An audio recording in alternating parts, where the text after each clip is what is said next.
I want to start with Michigan State for a couple of minutes. I was absolutely mortified watching that nonsense last night. It was nonsense.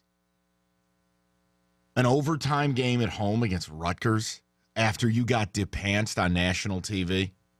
No. Now, I came on the air Monday and I said it. Look, I'm not going to flip out about the Ohio State game. I don't like how it looked. I'm not mad they lost. Can't stand the idea they got blown out. And I thought Miles Bridges, and being this passive guy, that little routine had to end.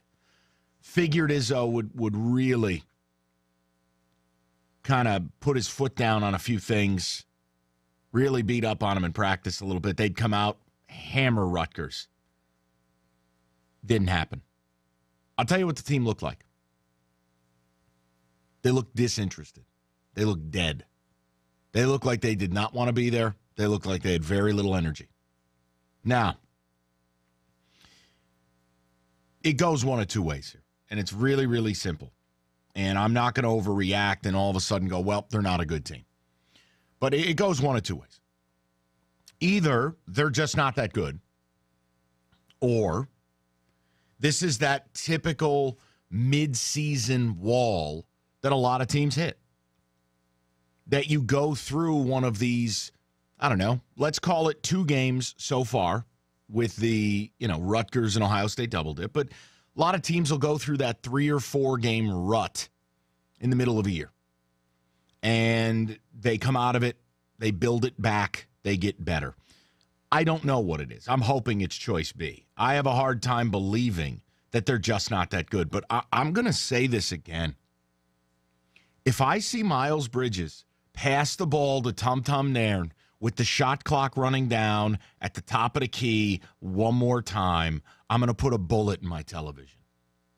You are allegedly the best player in America or one of the top 5 guys in America.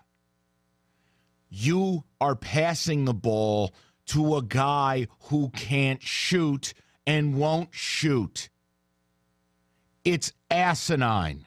And I watched it happen multiple times last night. I don't understand how you can get through to Miles Bridges. I don't know what Tom has tried or hasn't tried. Maybe he's going to do his old routine where he lets a team fail so he can prove a point. I don't know. But it is. Look, here's what you're telling me. If you pass the ball to a non-NBA caliber teammate with the shot clock running down in a tight game, you're admitting you can't dribble and get to the basket. That you don't want to do it or you can't do it, because I can't give another reason. Last night was bad. I'm not into the whole silver linings thing. Well, at least they won a close game. They haven't had to do that. Guys, it's Rutgers.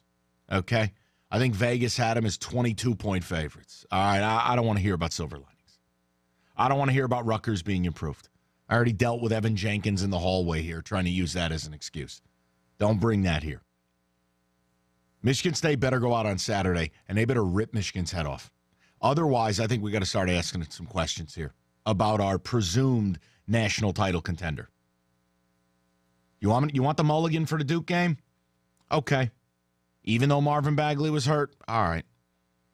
You go out. You beat a bunch of bad teams. You take care of business. You start beating people by 30. All right, looks good. The Ohio State game, we write it off as a speed bump. Write it off as a little mulligan. All right, trying to be fair still. I'm fair, right? I'm not writing off last night. There is no way. And I'm sorry, watching that team celebrate a win over Rutgers, like hell.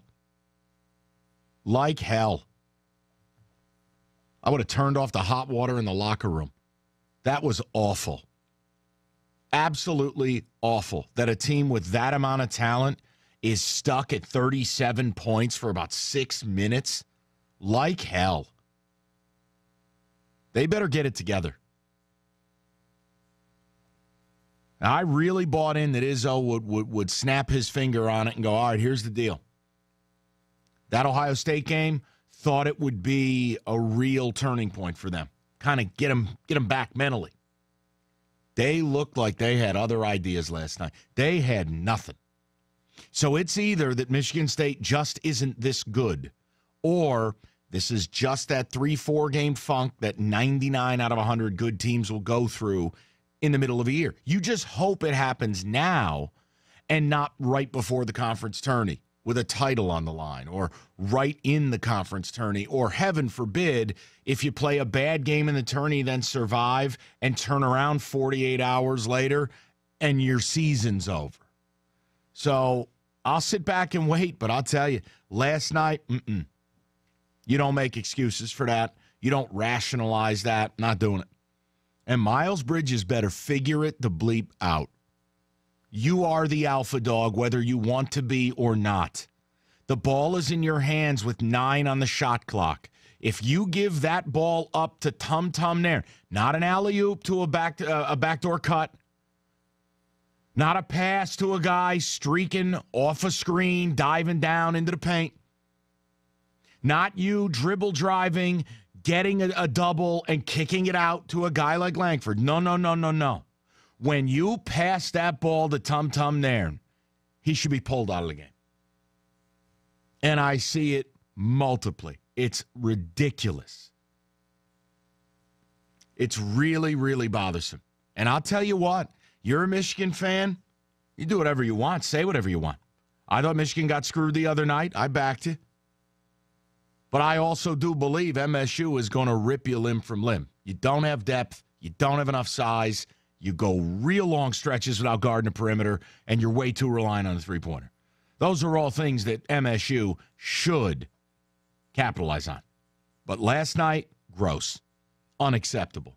You want to be a 1 seed? You want to play your home games at LCA? You want to have it all your way? This team better wake up.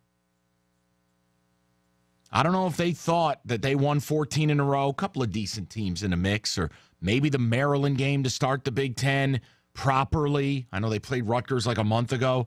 Maybe they started feeling themselves. I don't know. But when you go to Columbus and you get baked up like a batch of peach cobbler and served up like cake, that's the wake-up call. You don't need a wake-up call against Rutgers. You went to Ohio State, lost by 20.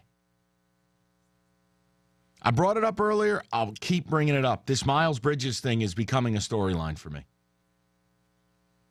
The passivity that exists, I don't think they got a bunch of mean guys on that team. They better learn to get mean, or they're not going anywhere in March.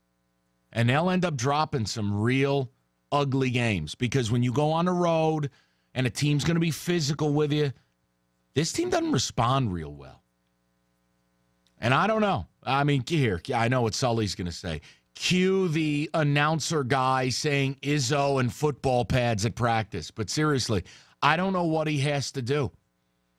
But he better awaken the Spartan dog in this team, or they're going nowhere.